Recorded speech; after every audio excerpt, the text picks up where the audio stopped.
Story time on how me and my stepdad were doing the nasty and my mom walked in on us. Okay, so boom. I was 18 at the time and my stepdad was 40. My stepdad been with my mom for like 2 years and it's only the 3 of us in the house. My stepdad always treated me well and gave me lots of money. Every time my mom would tell me no, here comes my stepdad to the rescue, turning that to a yes. Me and my stepdad were alone together a lot and it would be very flirty between us. As the days went by, we got flirtier and flirtier and farther and farther. It started off as flirting, then we cuddled, and then cuddling turned into making out. I literally couldn't wait till my mom goes to work so I could spend time with him. My mom didn't suspect a thing. When my mom was home, I barely talked to my stepdad and I always stayed in my room. At this point, me and my stepdad didn't do the nasty yet, but this night I was gonna make sure it happened. Cause I seen my stepdad kiss my mom goodbye and I was pissed. Once she left, I turned it up. Like for part 2. Story time of how I found out that I was dating my own brother. Yes, biological brother, same mom, same dad. So a little background information, my mom passed away when I was 2, my dad is currently in jail, and I live with my grandma.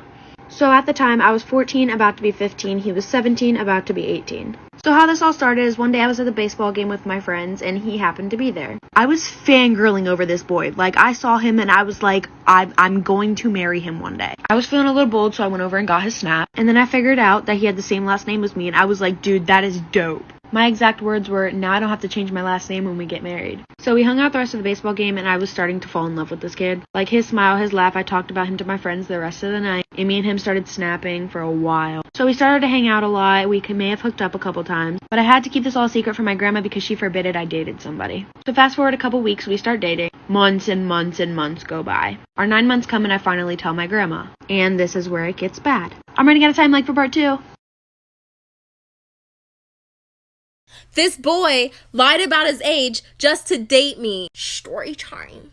So I ran into his cousin who just so happened to go to the same school as me. What a small world. Anyways, we start having a conversation and she asked me, oh my God, are you dating Binky? And I was like, oh, how do you know that? Because at the time, I didn't know that she was his cousin.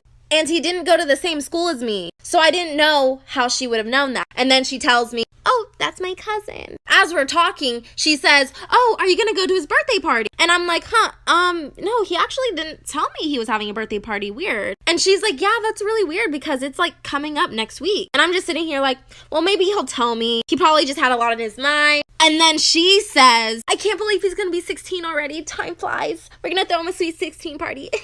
After she says that, I just look at her like, you mean 18, right? Like, you said 16. I think you meant 18. Sorry, there has to be a part 3. I had a crush on my brother's best friend. We're gonna call him Pedro. One day, my brother and Pedro had a plan to go to the beach together, and then Pedro invited me. And I was like, let me check if I have something to do.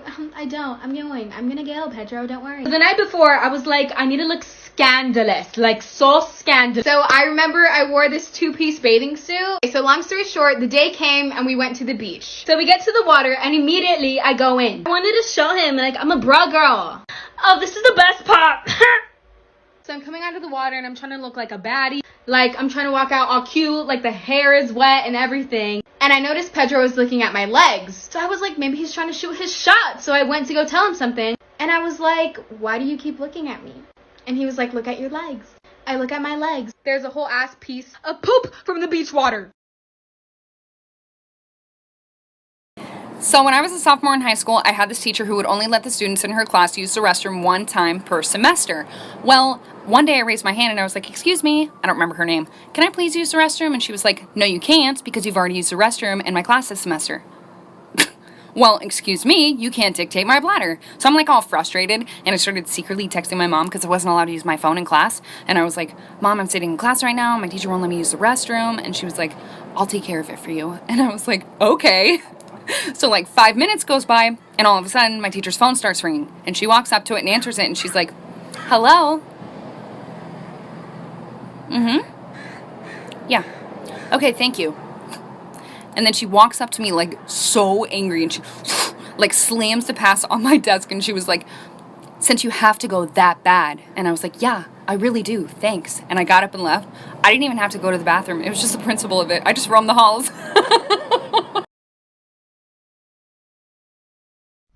I will never, and I mean never, forget the time that we had a male sub in high school and a girl asked to go to the restroom, and he said sure.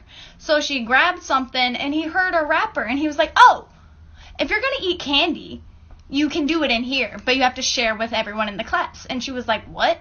And he was like, well, I heard the wrapper. And she whips out a tampon, shoves it in his face, and she goes, you want to share? Oh, girl, savage. Why you should be really careful how you treat people, and also why you should stick up for people. When I was in 8th grade, I was really good friends with this kid named Damon. Me, him, and this other friend of mine, we were all at the same table. In English class, we would joke around, talk about the same TV shows and movies. We were the loudest group by far. But near the end of the school year, Damon ended up moving. And it really sucked, but we said goodbye to Damon, who I should tell you was this small, short, funny, wisecracking kid. Didn't matter what you threw at him, he was super witty. So we said goodbye to him, we all went to 9th grade. It was either the end of 9th grade or the middle of sophomore year that I saw Damon again. He had transferred back to our school, saw him at a pep rally, and I was sitting by myself because I despise pep rally. He was like, Josadak, do you remember me? I was like, oh my gosh, David? He was so much taller, face looked different, his voice was deeper. This was obviously a different kid, but really happy to see me. So we started talking, catching up. Then I started noticing that he was getting hit in the back of the head with tiny paper balls. He wasn't even flinching. I looked behind me to see 3 boys throwing paper balls at him. What? Dude, do you see what they're doing? Yeah, I'm used to it.